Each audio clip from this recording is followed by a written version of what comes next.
Hello everybody and welcome here in this BlockTalk, Blockchain Zoo, sit and talk about technology.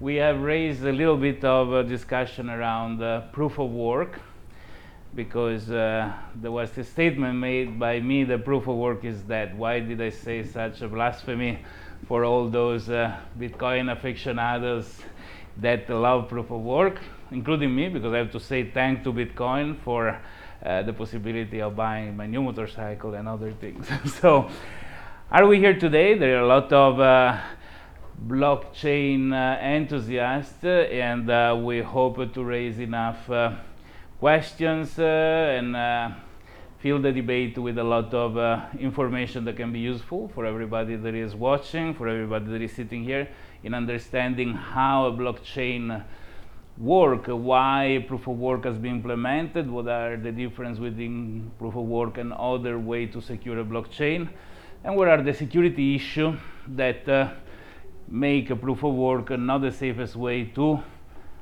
keep a blockchain from being rewritten. And we explain also what rewritten means, because there is a lot of misunderstanding around that. We are with us Barton Johnson, the co-founder of Blockchain Zoo, and Stefano Grigio, another co-founder of Blockchain Zoo. Myself, I'm Roberto Capodieci, and I've been hosting these talks a few times. So, first of all, Barton, you want to play devil's advocate and defend proof of work, or just give us a small explanation on how proof of work came to be? Well, let's see. I think that we'll see if I have to play devil's advocate or not, because we may get plenty of that from the audience. If we don't, then I'll try to fill in the voice on some of the things that I think really need to be said, or that people would say who are really in favor of that position. And I do think it's true that there are strengths that proof of work has, I legitimately believe, that carried it as far as we've gone today. And I think there's a specific kind of an unforeseen way that the technology has evolved, which has led to the fact that it's perhaps not the most secure way to secure new technologies. So, sorry, let me interrupt 1 second, because maybe not for everybody is clear what proof of work or proof of stake or proof of whatever it is and why is there, right?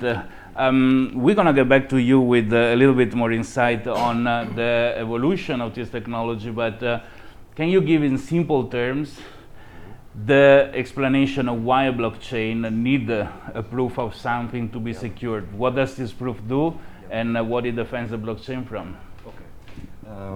In a distributed system, in a synchronous distributed system, like a blockchain, we needed to have, let's say, at least one node that creates a block, okay? And the other nodes that receive the block that must validate this block, okay? The way the system chooses who is the one, who is the first to propose a block is, let's say, it's an algorithm, and it's a kind of proof of, okay, proof of work, proof of stake, or something like this. And the other blocks that receive the algorithm, the other nodes that receive the block, validate the block and validate the fact that that specific node creates the block, or that specific account creates the block. Fantastic. Thank you, Stefano. So yes, we have in distributed system, in a blockchain, a series of blocks contain the transaction that people post. Like I send 1 Bitcoin to somebody else. That's a transaction. These transactions are packed into blocks, and these blocks are chained one with the other in a way that make them secure. When more server in this network propose different kind of blocks, there must be a way to choose which is the best block between two that have been proposed, so that to make sure that all the nodes that receive the block make the same choice. So in the case of proof of work will be which is the block that been produced doing the biggest work. In the case of proof of stake, which is the block that we produced to had more rights to do the block, and so on and so forth. And here we can get Barton to give a better, clear technical explanation. I think that this is a really important point that's not always clearly understood, is that at the bottom line, the reason you need this algorithm is because each node in the network needs a deterministic way to choose between two possible alternatives. Or 3 or 4. 3 or 4, however many exist. So if I'm proposed, say, if I'm a node on the network and it's a decentralized network, nobody has more authority than any other person. And I need to make a decision about which of two possible histories that I've witnessed is the correct one. What I really want to do is make sure that I'm going to choose the same history that anybody else who saw the same histories as me would have chosen. So that's the essence of the proof of, is how to make this decision. So if all nodes make the decision the same way, then eventually, as all the nodes are exposed to the different historical chains that exist, they'll all pick the same one as the real one. Proof of work, in order to accomplish this, uses a particular strategy. They make the blocks that, say, what we call the hash of the block, very difficult to find. So you have to expend a lot of computing energy to find that particular hash. And so all of the nodes decide to respect this rule, that the chain of blocks, which must have taken the most cumulative energy to produce, is the one that every node will actually choose as the real chain.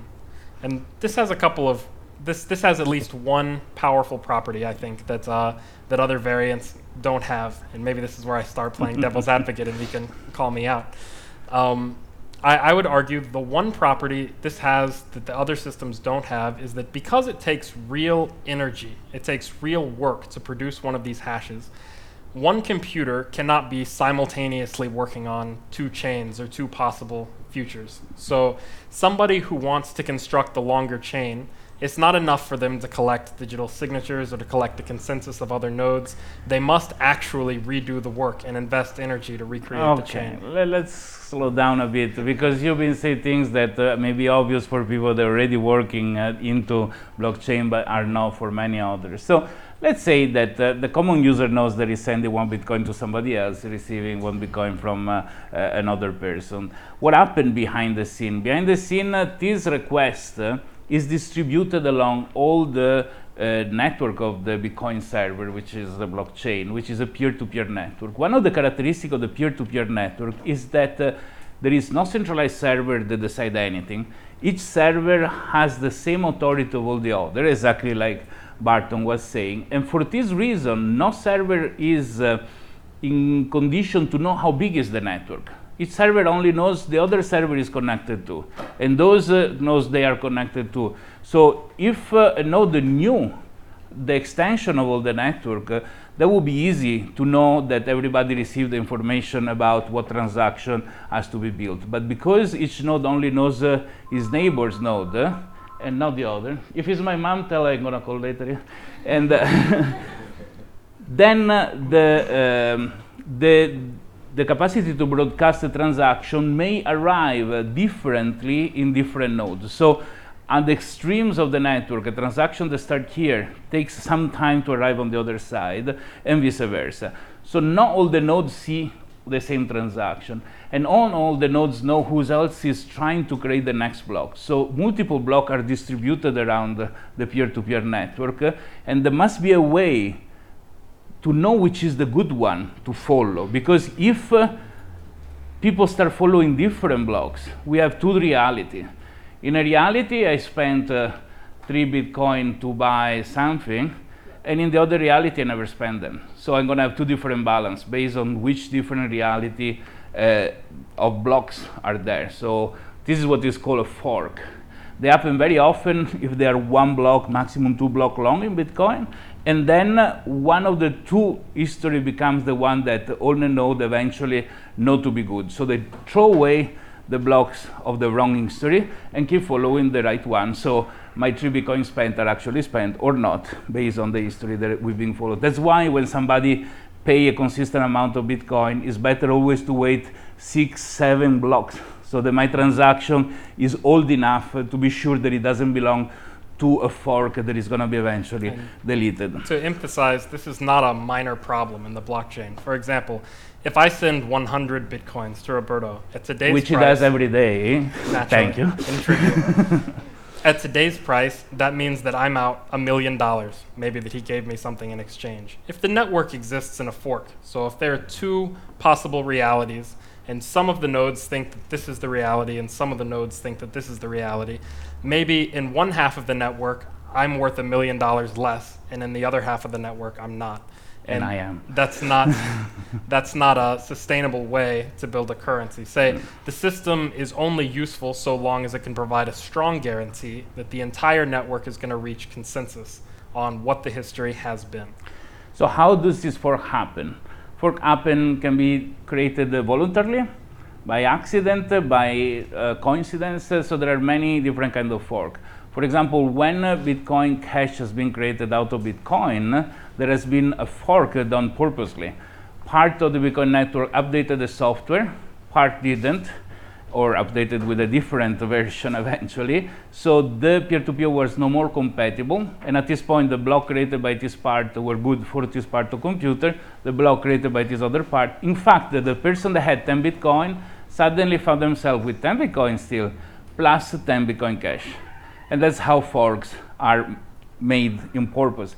If, let's say, there were 10 Bitcoin nodes in Bali, and suddenly Bali is isolated with the internet over the rest of the world because somebody cut the underwater cable to Singapore, then Bali would think, the nodes that are in Bali, they think to be the only nodes of the blockchain, because they don't know which is the extension of the blockchain. They suddenly see they connect only with each other, and they keep building blocks based only on the transaction posted inside Bali.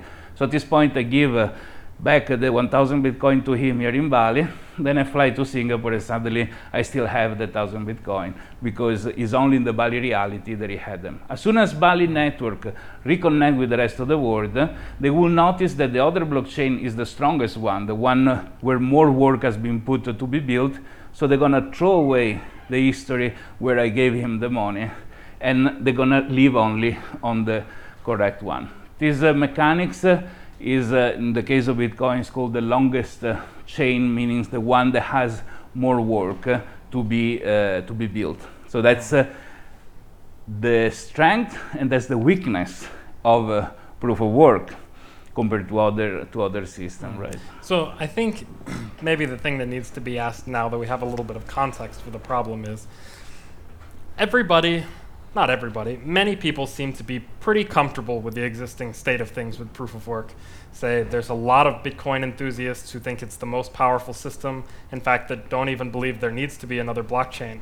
That if this was the only blockchain that ever existed, then it would serve all of humanity's needs, and it could continue consuming 10% of the power the planet ever produced to secure the currency. Why do you come out and say something like proof of work is dead when it's at its height? The mining power, the hashing power has never been higher. And that's a good question. And in fact, this needs to be analyzed under this aspect. The fact that is an external source that guarantees the quality of the blockchain. And I want to go a little bit more in detail in how the difficulty is calculated, okay, and what is energy expenditure is for. So a hash is a mathematical operation that creates a string always of the same length of various numbers. In case of bit, it will be 1 and 0, 1 and 0. In case of bytes, will be whatever character comes out of those 1 and 0s. Doesn't matter which is the source, the hash is always along the same and have 1 and 0. So to find a particular hash, because it cannot be reversed the operation, the only way is to do trial and error. Take a source of information, add a little bit of random data, and see what is the result, okay? So if I want purposely get an hash that starts with 0, 0, 0, 0, and then whatever 1 and 0 there are, I need to keep changing my content, do the mathematical operation, and see if the hash that I create has enough 0. If not, I keep doing. And this is the proof of work. There are special hardware that take the source of information, keep adding 1, 2, 3, 4, 5, 6, 7, and create hashes until the hash match the amount of 0 that are requested in this moment as the difficulty of the network. Before we go quite into that, because I think maybe it's a kind of an abstract concept, and I want to try to put it in a little bit more concrete terms with a little 30-second probability lesson. Sure. So when I compute the hash of a piece of data, like he said, it produces a string of ones and zeros. And for all purposes, as far as we can tell, this string of ones and zeros is completely random. It's unpredictable. There's no way to know when you change the input how the output is going to change. So if we think of this string of random ones and zeros, and we know that each one has an equal chance of being a 1 or a 0, you could ask, what's the likelihood that the very first bit is a 1 or a 0 on average? Does anybody have a guess? 50%. So correct. there's a 50% that the first one is a 1 or a 0. So let's ask the percent that it's a 0. We say it's 50% that the first bit is a 0. Now, what's the probability that the first bit and the second bit are a 0? Any guesses? Somebody know binary? How many number you can make with 2 digits in binary? 50% times 50% is 25%. The chance that the first 3 bits are 0 is 50% to the 50% to the third, and then 50% to the fourth. So you get 12.5% and 6.25%. So exponentially increase the difficulty with number of zeros. What Bitcoin does is it asks that you produce, when you have your block, that the block actually compute to a hash which starts with a certain number of these 0 bits in the beginning. And as you can imagine, because the difficulty to find one keeps doubling each time I require a new bit to be a 0 at the beginning, then how many bits I require to be a 0 is roughly approximate to how many times I have to try. I only have to try on average twice to get one that starts with a 0. But I have to try on average 4 times to find one that starts with 2 zeros. And I have to try on average 8 times to find one that starts with 3 zeros, and so on. 16 and 52 and so on. So this means that you really, by the time the difficulty in the Bitcoin network is up to 40 or 50 0 bits, really it's many. quintillions of hashes that have to be performed before one lucky person finally finds the one that starts with that many zeros. And that's what guarantees that the work has been done. Because we say there's no faster way to predict the number of zeros than to actually try through all. The fact that a hash exists, which starts without many zeros, exists as a proof that somebody has done the work of hunting through all the possibilities. And it's nice because somebody can be lucky and at the first attempt find it. So you distribute the potentiality to have found a block to many people. I think the romantic view and the vision of Satoshi Nakamoto team, I say team because it was a group of people, was that every person at home can leave their computer on to try and find this hash. And because there are hundreds of thousands of people that do that, and you can be lucky or less lucky, the new Bitcoin that are put in circulation, they go distributed around all the people that there are. Now, the interesting thing is that if my computer need to do 1,000 trial average to find the difficulty that is correct, because Bitcoin says I want 10-minute times between a block and the other block. So I adjust the difficulties every 2 weeks circa so that the difficulty grow based on how fast the blocks being found the previous week become faster or slower to always have 10 minutes time between a block and another. So now let's say that the current difficulty requires 1,000 trial. In reality are millions of trial, but let's do it for the sake of reasoning to find the correct hash for the block and win the Bitcoin that there are. And at the beginning there were 50 Bitcoin, then became 25, 12, now they're gonna go about 7 soon. Does somebody want to tell us how much 50 Bitcoin is worth today? A lot. A lot. That's a good number. I put in my calculator. A lot plus 7 is a lot and 7. Suffice today, if an average person found one of those blocks, they wouldn't have to work anymore. Now, it depends. I would have to work a lot. But now, if my computer at home is taking 10 minutes, but I know that if somehow I arrive to the result first, I win this 50 Bitcoin, okay, 12 and a half now. What I would do, I would get 2 computers to split the work, and the first one try from 1 to 500, and the second try from 501 to 1000. So I halve the time that is going to be needed to find. One of the two is going to find it in half time. So suddenly, there will be somebody winning all the money and taking only 5 minutes to find the block. So the difficulty is going to adjust eventually, for which 2 computers are going to take 10 minutes. So people with a single computer will be out of the game. And now everybody needs to run 2 computers, but because I want to win, I put 4 computers to work. And I have the time. And that's why now you have in China these places with thousands of computers that are working for the same block. Now each one for a different block. They are all working for the exact same block, splitting the work among all of them. Make it impossible for anybody, unless people come together and split the problem between each other, to find the block and actually win this 50 or 12.5 Bitcoin. No. Which, by the thinking, will make impossible to break the blockchain, because who can replicate the power that there is in those huge, exactly. So how much money we spend of energy, of hardware, of things. That's what people that say proof of work is very solid for this simple reason. And myself, I hold some Bitcoin.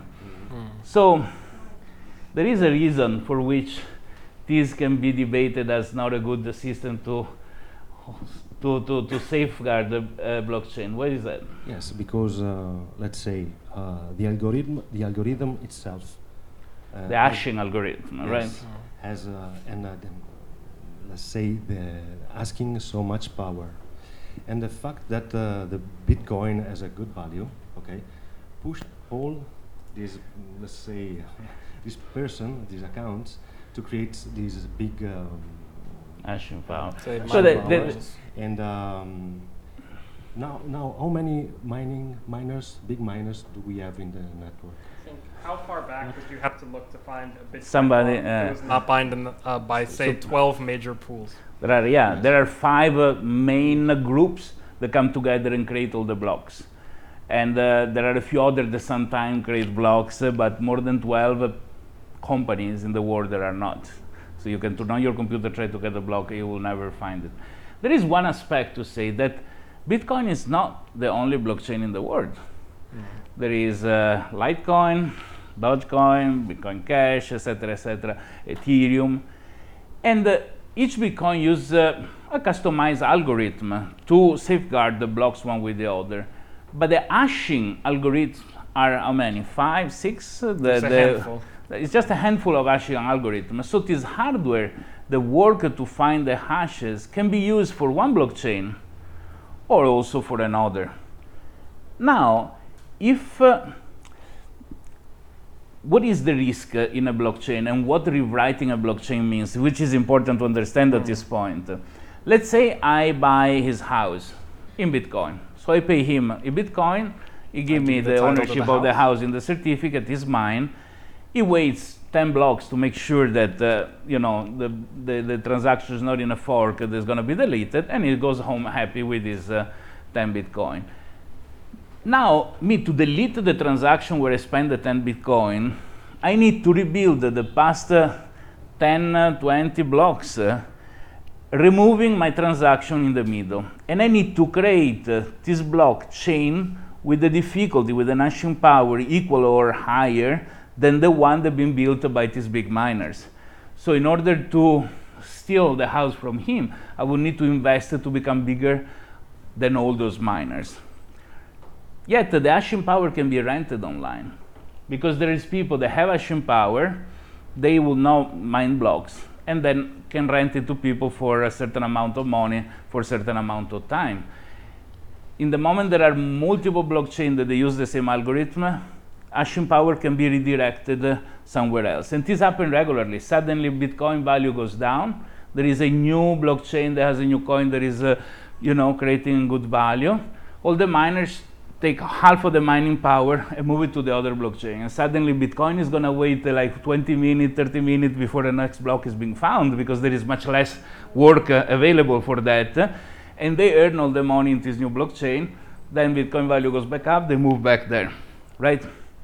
So this is the key of why proof of work is weak, because the security comes from an external source that the blockchain has no way to control, which is the hashing power. More in detail, Barton. I think there's another aspect that needs to be considered, that you were getting to a little bit with this idea that the problem can be split between multiple computers. And the detail is that I think, like you mentioned, in the original vision of Bitcoin, you'd have thousands and thousands of people who are each running the nodes individually. And when those nodes each produce a block, say, so you'd have distributed across thousands of people proposing the next section of the history. If you think the blockchain is one history that's fair and censorship resistant because many, many people have the opportunity to contribute a portion of the history. So maybe I exclude a transaction, but all the other people who propose the block will include the transaction. So we have, because there's many people adding on to the history at random, we have a good idea that nobody is being excluded unfairly. In the case that there's really only a handful of people producing the blocks, and the rest of the people are in the audience. In the case that there's only a handful of people producing the blocks, and then there's many, many people renting their power or giving their power in mining pools to validate those blocks, there's still only a small number of people who actually take turns adding to the history. So you could think of each of the miners, say each of the mining pools, even if the hashing power that they use to create a block comes from many, many computers, and those people are more evenly rewarded for their work. The mining pool itself chooses which transactions go in the block. So if there's something like, at my last estimate, say maybe 12 mining pools, and beyond that you don't find mining pools that reliably find blocks at all. Really, we're talking about there are 12 organizations on the planet which take turns appending to the Bitcoin history. And it's not so difficult to imagine that a government or a large corporation or something could approach 12 different organizations and get them to agree to some rules. It's very difficult to imagine that someone has the power to go around to 1,000 people each running computers in their house and get them to impose certain rules. But when the centralization reaches such a small number of actors, it's not so difficult to imagine. So one of the places that we think proof of work comes to suffer in the modern arrangement of things is that it tends towards the consolidation of the mining power such that the number of people who get a chance to contribute to the history of the blockchain is limited. I want to be a little more general. I mean, this is not happening only with the proof of work and Bitcoin. This can happen with the POS, proof of stake too. Okay, and the general concept I have in mind is that if something with these two algorithms, if we have something valuable like money, a big amount of money or a big amount of hashing power outside of the blockchain, you can put it in a blockchain, okay, and influence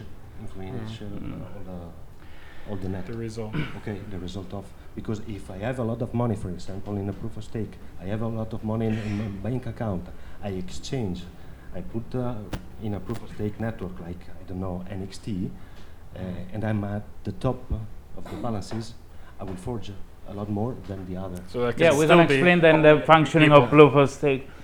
Yeah, there is something that happened for real, and that shows that why proof of work is dangerous, is this. Ethereum, which is a fantastic blockchain concept that allow people to write code that is executed in a decentralized manner, has been split in a fork that has been created voluntarily between Ethereum Classic and Ethereum. Ethereum was going practically, a situation was strange. Somebody created an application that didn't work out. People lost a lot of money, so they decided to roll back and rewrite voluntarily the history of the blockchain. But some people says, no, blockchain are not meant to be rewritten. Blockchain are meant to stay the way that they were. They had a fight, and so some people keep going ahead with the damage of the accident, and other people rewrote and saved their money from the accident, okay? So there are two blockchains at this point. One is Ethereum Classic, and one is Ethereum. Ethereum Classic value is much lower than Ethereum. And for this reason, not many miners go and do hashing power to secure the Ethereum Classic blockchain. The electricity costs the same to mine on either blockchain, but you make a lot less money mining on one than on the other. Because the value of the coin is much lower, right? What happened? A guy had a good idea and says, to rebuild a long chunk of the blockchain, I need this amount of hashing power to be above the hashing power available in the blockchain now. So what I do? He bought, let's say, $1 million worth of Ethereum Classic, He deposited with many different accounts in many exchanges and withdrew Bitcoin per se, okay? Then he rented this big amount of hashing power and rewrote a huge chunk of the last part of the Ethereum Classic blockchain, removing all the transactions that he made to deposit the money into the exchanges, depositing the Ethereum Classic that he put in the exchanges. At this point, his $1 million Ethereum Classic was still with him because the transaction that he made to deposit were not there. Yet the Bitcoin that he took out of the exchanges were with him as well. So he had the Bitcoin and the Ethereum Classic. This happened in January 2019. This showed that it was cheaper for him to rent and pay hashing power to become 51 or more, because 51 is not enough actually. You need a much higher amount of hashing power to rewrite and catch up, because the other blockchain keep going ahead using a lot of hashing power. You need to start from behind and be so fast to build a higher difficulty faster to catch up with the current level of the blockchain and become the one that is the official blockchain. All the nodes see you have higher difficulty, is the most beautiful blockchain, and everybody followed that, and the transactions that were made were gone. So obviously Bitcoin at this point can be safe because as the biggest miners there, somebody can say, and minor blockchain, they use proof of work with an algorithm that is compatible with those bigger blockchain are a risk. In fact, many people that love Bitcoin so much says Bitcoin should be the only blockchain in the world. There is no reason for any others. Too bad for others they use the same copy and paste of Bitcoin, because that's exactly what happened to them. So this is not a good case to say proof of work is not good, because proof of work is good only for Bitcoin, right? So in this case, I think we have our first major example of, say, how we can qualify the statement that we make that proof of work is dead. So even if we haven't, we can't fully demonstrate that, say, it's failed for Bitcoin, at least up to this point, we can say that any other cryptocurrency, which has a much lower hash rate, which still has a valuation on the markets, which is many of them, and, say, to confine it further, that uses exactly the same hashing algorithm as Bitcoin, which means it's exposed to the same mining hardware that already exists. Any of these other alternate blockchains that have these properties are vulnerable to this kind of instantaneous 51% attack. So somebody could suddenly decide that they want to shift a large volume of hashing power, which they don't even have to own the machines. It can be rented online, as long as the cost trade-off is good enough for them. They can shift hashing power onto this blockchain, commit a 51% attack just long enough to execute some kind of scandal like this, to execute some kind of it's not technically a crime, but it's a... Well, because you respect the rule of the blockchain after all. Technically, but, it's legal. Even if you leave the door open at home, somebody coming and steal your stuff, you're partly guilty, but by any human intuition, it's still a theft. Absolutely. So to execute this kind of a theft and then give the hashing power back. Now, this is a weakness of the blockchain. If you want. Well, depends. Yeah, you respect the rules. There is an analogy that I always make, is the castle. You build a castle with its own crocodile around and the bridge in order to protect what is inside the castle, right? So a good blockchain needs to protect the data and information that has inside. Now, nobody knows if the good people is inside or outside, but the function of the castle needs to protect whoever is inside, even if that's a bad person. So the logic of a blockchain, say by proof of work, is to keep safe the information that are considered valid. And if this guy make valid information, the one that he managed to do, if he spends more energy mining, then he is the correct in mathematical terms, he did nothing wrong. Actually, did something good. In practical terms, he stole money, and means that there is an issue there. Now, there is an aspect that keep Bitcoin, I would say, safe. And it's the same principle that applies to proof of stake, which we're going to explain in a second, is would somebody invest so much money to steal an amount of money that is lower of his investment? Would not make sense, right? Would they invest $1 billion in order to steal $10 million? Would not make sense. In the case of this guy, he's investing much lower of the money that he managed to steal, which will make sense. And that's why people say Bitcoin is safe, because the cost will be so high that nobody would do this investment. And it's the principle of proof of stake, which Stefano before was arguing that is not also safe, because if somebody, for the sake of killing a blockchain, wants to do it, it would do it, even at a loss. There is a point to say, who has the biggest hashing power is the one that decides what goes in a block. So if I decide to put no transaction in a block, I can produce a block that is empty. Now, who has a lot of money? Governments, large corporations, crazy individuals. So if somebody has so much money that doesn't care because can print them more, I don't know, they at a loss want to kill something like Bitcoin, it will cost nothing to build more hashing power of what is available now because it has the resources that a country can put in place. Take over the Bitcoin blockchain means it's going to start creating all the new blocks empty, only with transactions that they want to authorize, and everybody else that try to spend their Bitcoin will not be able to do so. And keep it going for a few months, and people is going to abandon Bitcoin in tears. And there will be a very big necessity of somebody to create a different code, and this person is going to catch up with a different code. So it's going to become a battle that is going to be eventually be lost, because the technology that guarantee the safety of Bitcoin is dead. It's not working. It's broken, in my opinion. So, to summarize what we've come up with so far, I think there are at least two classes of argument that we have for why we say proof of work is dead. One is that any blockchains that you say, for any proof of work algorithm where there's one major blockchain, which is the biggest, the most mining power has been concentrated along that blockchain, any other smaller blockchain that starts to pick its head up and become worth something in the market, yet has a low hashing power, can suddenly be attacked. You can reliably commit a 51% attack. And this squashes the ecosystem a little bit. It puts a great constraint on new proof-of-work blockchains that want to exist, maybe for legitimate purposes. The second reason is what we discussed about the miner centralization. So because there's an external resource, anybody who has real resources in the external world can eventually consolidate the number of people who are allowed to add chunks to the history, whether it's one person or a few people who become influenced or decide to conspire for whatever reason. So there's always... They can be forced to create block with no transaction, for example. There's always the possibility that that small number of people can be identified and coerced by someone powerful enough in the world. And maybe... I don't think we've seen a strong example of that yet, but I think especially as cryptocurrency comes to challenge the greater financial system, which is an extremely old and wealthy system, we'll start to see them fight back by whatever means necessary.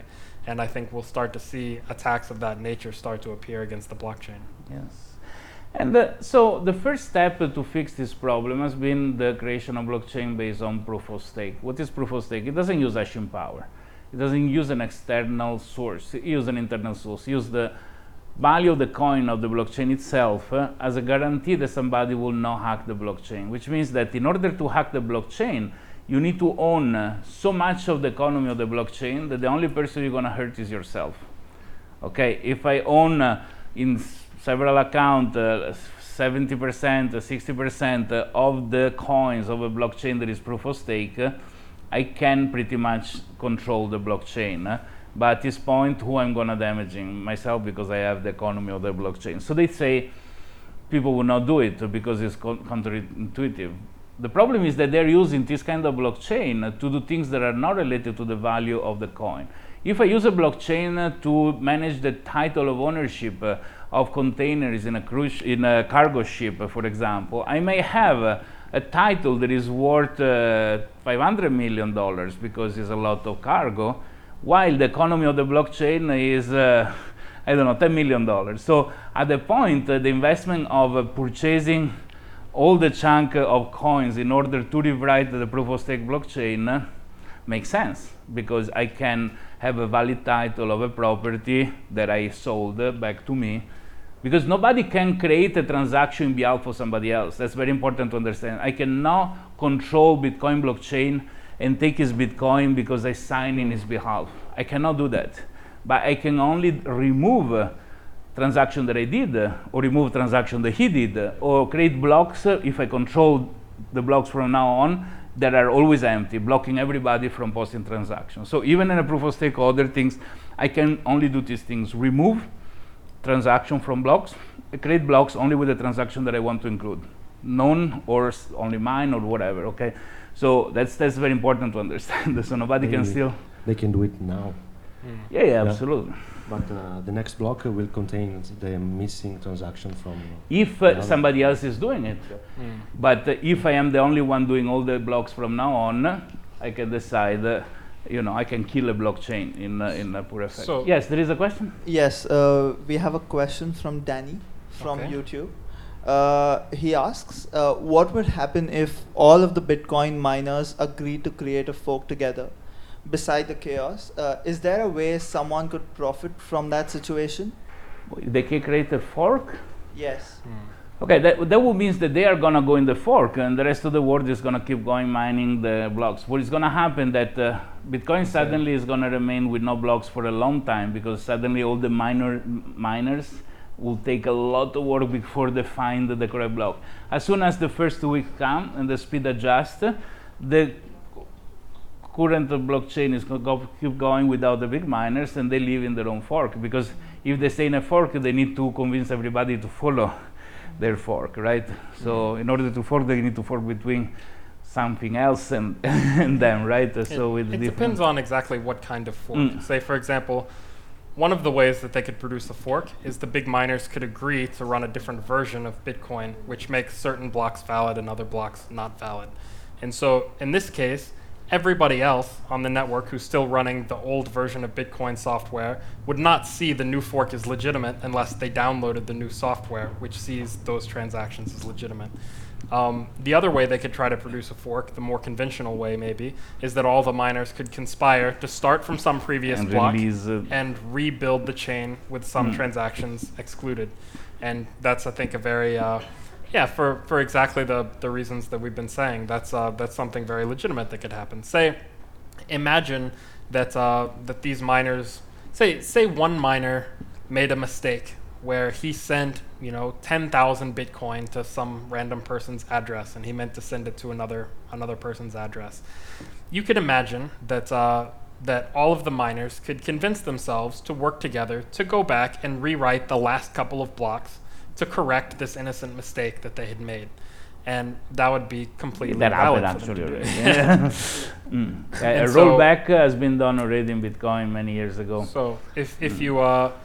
So if they can do it for an innocent reason, then there's no reason that they couldn't do it for a malicious reason. Say if a big miner sold a stake of their company in Bitcoin and somebody paid 10,000 Bitcoin to the miner, then the miner could actually go back and rewrite the transaction. Let's say this the other way around. Let's say the miner needed to purchase the share in something. The miner sends 10,000 Bitcoin to some company, and the company signs over the legal rights. Then after some blocks, the miners decide collectively to go back and rewrite the blockchain to prevent their spend of the coins from happening. So in this case, the miner is left with both the signed contract for the thing he was sold in his name and also the Bitcoin that he should have spent to purchase it. Furthermore, the motivation why all those miners need to do so much work, spend so much money in electricity, is for the reward that they receive at every block, which is getting lower and lower with time, so they reduce their interest. So the idea that proof of work is what keeps it safe is going to fade away with the fact that those miners are no more there, because many people defend proof of work by saying, they are there, strong, nobody beat them, but eventually they're going to be gone. Second, blockchain is not just financial services. Blockchain is getting applied for so many different uses that are detached from the value representing the blockchain. So there must be a very good other way to chain the nodes, to chain the blocks, and to make so that when different blocks are presented, nodes can choose the right one and everybody makes the same choice. That's why there are more than 40 proof of today existing, and they're all experimenting. Unfortunately, most of those proof of are based on the value of the coin, so are made for blockchain that will have a financial use more than managing of title, managing of decentralized application, or other things like that. So that's why we really brainstorm, we really do work into finding mechanics that guarantee the security of a blockchain independently from the value of the blockchain, just based on mathematics. Yeah. So this is quite an advanced argument, but I want to go back to an argument that I wanted to make a moment ago when we were talking about proof of stake and how proof of stake allows the centralization still to occur in the sense that somebody can purchase a lot of coins and a lot of mining power on the blockchain. And we had stopped before by saying that in principle, if somebody owned a lot of stake on the network and they want the network to remain valuable, they wouldn't go and rewrite transaction history or things because that would destroy people's public confidence in the blockchain, which would reduce their value and reduce their own interest in the chain.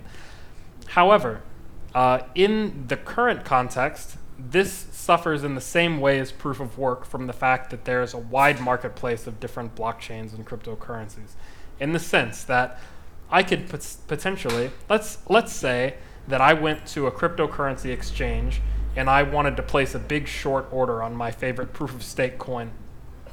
If I could then purchase a lot of tokens on that coin, enough so to sabotage the blockchain and destroy public confidence, the price in that coin is going to tank. And if the amount of money that I made on that short order on the market is larger than the amount of money it cost me to buy the coins, then I've made money on the entire transaction. So there are ways that this idea that the value is contained within the blockchain itself is, or that the person with the most power on the network has no incentive to attack the network, does not hold the same way when there's thousands of cryptocurrencies which exist simultaneously. Because there's no way to prevent other people from creating new cryptocurrencies and gaining interest in them, it's not realistic to assume that there's only ever going to be one. So any cryptocurrency that exists in the current market has to consider this condition, that they're going to be competing and people might have more to gain by destroying a blockchain if they've placed bets or trades in other markets. Anyway, and this is in case of financial aspect. In the moment the court or the law enforcement are managing records on the blockchain, for sure I want to clean up my criminal record rather than I want to cancel a verdict of the court, other things. If blockchain is used in those cases, mandatory importance that the blockchain is protected by a means that is not it doesn't boil down to money. Correct, and also that is safe independently. So whatever sequence of block has been created has to be the sequence. Either you start a completely new different blockchain, which is not the one, or you can now create two different potential reality that can be rewritten or changed. I have a question from Miss Mandu. So she said, sure, decentralized POW has limitations, but isn't the basis of it, isn't the purpose of it to deter attacks or network spam by requiring some work from the requester? Wouldn't this be a usable tool to have? Do you foresee that it's going to die? I have a response to that. So I think this is a very interesting question because it refers to the way that proof of work was first envisioned, which proof of work is a concept that existed before Bitcoin and before Satoshi Nakamoto and all these things. The very first use case for this idea that you could prove that somebody had expended a lot of energy was for sending emails that say, when an email arrives, I'm only going to respect it if it comes with this certain amount of zeros at the beginning of the hash of the email, which means that if I want to send emails to a lot of people, it's not enough that I just hit send and I spam 1,000 copies to everybody. I have to really invest electricity in each of the emails that I send. And that, in that sense, proof of work was originally conceived as a form of spam protection. I think the way that proof of work is used in Bitcoin is not quite for the same purpose. As we've described, kind of the proof of work in Bitcoin is used to guarantee that all the miners can actually agree upon what the correct history of the blockchain is, and furthermore, that this history is difficult for any miner to reproduce. And so I think there is a mechanism in blockchain for spam prevention, which is usually that each transaction charges a fee. But that fee is not directly related to proof of work. But I think when I heard that the reference to spam protection, so to answer the second part of the question, I do think that proof of work still has that capacity in spam protection. So yeah, maybe when we say proof of work is dead, we should have qualified for blockchain proof of consensus algorithms. For email, It's true that there are other spam protection use cases, things like this where maybe it becomes a useful part of an algorithm, and so it's so when you're proposing to your girlfriend, you need to have a lot of zeros in front of them to see that you really mean it. Like you did a lot of work. So yeah, I think in those contexts, other than the blockchain, proof of work is still in and of itself, it's a useful concept. What we refer to when we say proof of work is dead specifically is the way it's used to secure a blockchain. For example, one of the best applications I always thought that should be put there is in protecting logs in a server. If all the log file in a server were chained with the proof of work that is consistent, and a hacker that break in a server either delete them all, but will have no means to just delete the record related to his hack attack, because you need to recreate with a higher hashing power of the one of the server that is protected. Simple example, Edward Snowden, working for a contractor for the CIA, managed to enter server because was a server administrator, and he could steal documents a lot, which could have done anyway. But the biggest issue that they have is that they don't know which document he stole. Maybe by today they do know, but at the time they had no idea of the dimension of the damage that he managed to do, because he removed all the logs that related to his own copying of file and left everything else there. If the server had the log file chain as a blockchain with a proof of work that is very strong next to the server, Edward Snowden would have had to get the same power or higher power, go back, re-catch up with all the logs while rewriting them, making his work pretty much impossible. And that's a very good use case for proof of work. I believe that is now attached to blockchain. Yeah. So there are more questions? This question is from myself. So we know that Hashcash, the algorithm, the proof of work algorithm we were talking about, was actually just used to incur real costs, because previously when people send out spam emails, they don't have a real cost in the real world, right? In his paper, Satoshi said that he just wanted to implement a distributed timestamp server on a peer-to-peer basis. And then suddenly the next sentence he said that, we need to use a proof of work system similar to Hashcash. So do you see that actually Satoshi himself could actually decided that it is indeed a desirable property to have a system to actually incur costs in the real universe? Well, you know what? He involuntarily created another solution to the mail problem, because now you can send an email attaching 0.01 Ethereum and you're paying for the email, so you can spam a lot of people. It's going to cost you a lot of money anyway without delaying the process of the email. At the time, probably no cryptocurrency was there. It would have been a difficult thing. But the fact that the value of Bitcoin is given by the money spent to create them, I find it very silly, because nothing value based on the cost that it takes to make it is the value that it has for you to use. I can buy an amazing car that costed nothing to make, it cost a lot to make. The value for me is just the use that I have of the car, and not how much it costs to be making. And I learned this in software.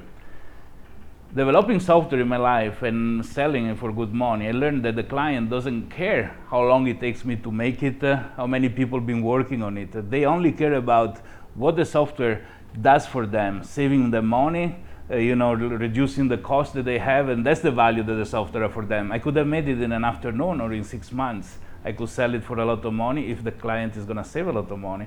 I can sell for nothing if it's no effect to the client. So the fact that a lot of people spend a lot of money in proof of work to protect, and we understand it's not even protected well, the blockchain, to me doesn't give any value to the coin. The value of the coin is the fact that we commonly agreed to give a value given by a market to buy and sell it, and that's exactly what gives the value, right?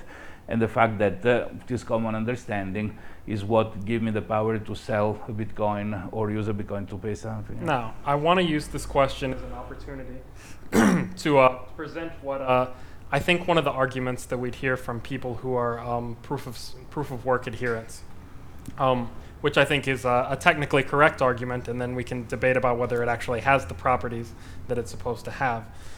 And this idea is that let's say that we have a proof of stake system or another system that's essentially secured by the fact that digital signatures had to be made in some particular order. And so the security of this system arises from the fact that you have lots of people who contributed their digital signatures at the correct time only. And digital signatures are cheap to compute. They take very little energy. So the security of that kind of system arises from the idea that it would be very difficult to collect enough of these people who have the private keys to go back and reconstruct. Proof of work, on the other hand, so people will say, in proof of stake coin, you could go around and get 90% of the miners. If you wanted to, you could get them to go and build an alternate chain that everybody would actually, let me try this one. And we need to wrap up in 2 minutes sure. and close the So discussion. You could actually, in theory, you could go around to, say, 90% of the people who created the blocks on the proof of stake blockchain and get them to rewrite an alternate history that was treated as longer than the current blockchain history, and this would take you virtually no energy. Whereas on the Bitcoin or proof of work blockchain, in order to overcome the chain, it's not enough to have the conspiracy of the original people. In fact, you don't need any of the original people who created. You only need to invest the energy again. So they consider this to mean that once the blockchain has several years of history, the chance that somebody is going to go back and rewrite some much older part of the blockchain becomes virtually possible to imagine that somebody would invest that much energy in that exercise when they could invest it anywhere else that makes them money. Yeah, correct. But at the same time, it will be impossible to go back years and find everybody that created the block and sign it with those keys and recover it. But there are many things. We have something in the oven as well, which we're gonna reveal soon. We already start putting out a little bit of, seeds of interest.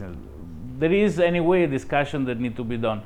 Yes, last question, then we're gonna close. Yes, here, we have 3 arguments from John.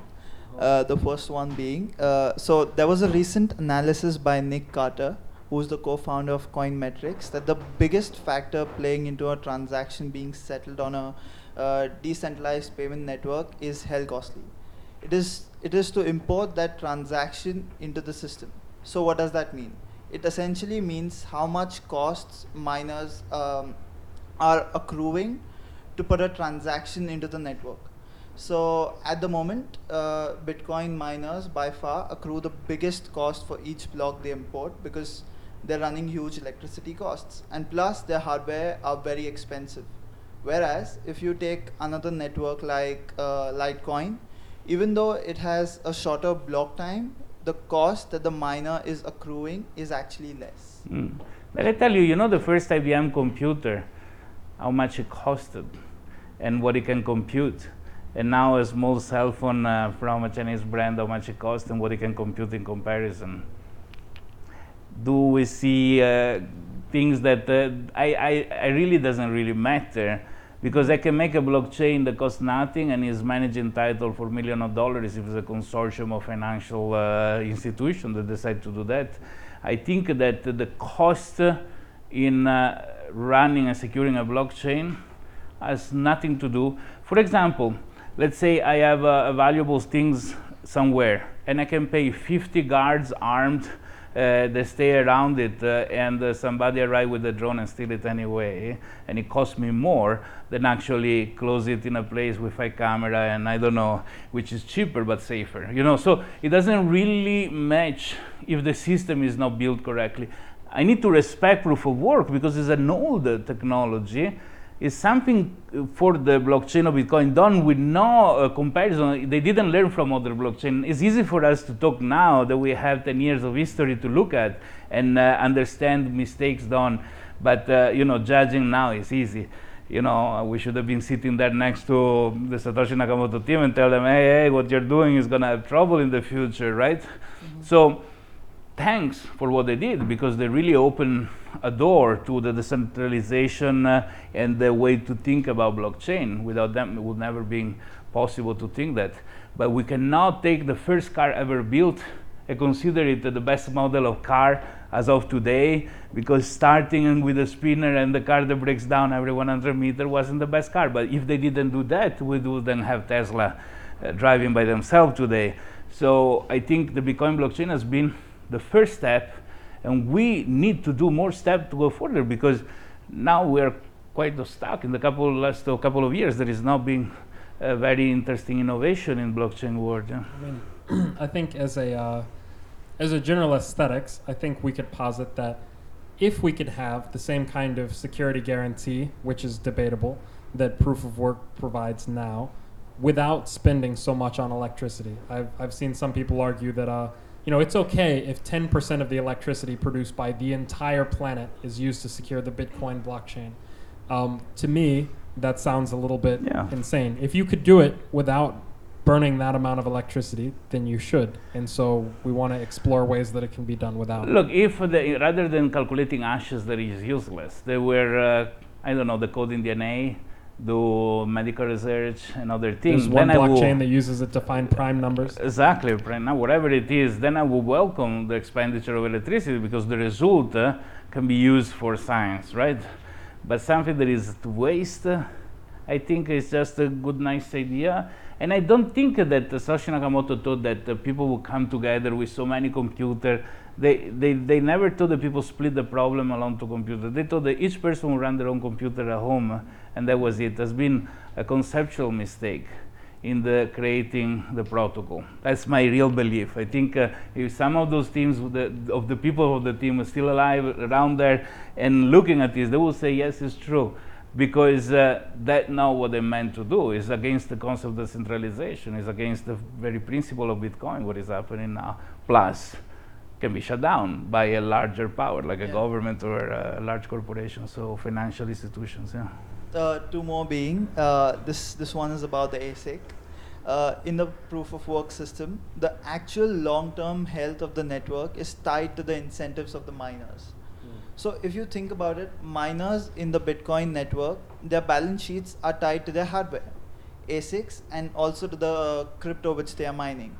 If the miners choose to do something that acts against the health of the network, that means that their currency will likely crash in value. And also if they do something that jeopardizes the currency which they are mining, then they might have to throw their ASIC hardware. As you know, ASIC hardware is manufactured just to be able to do one thing.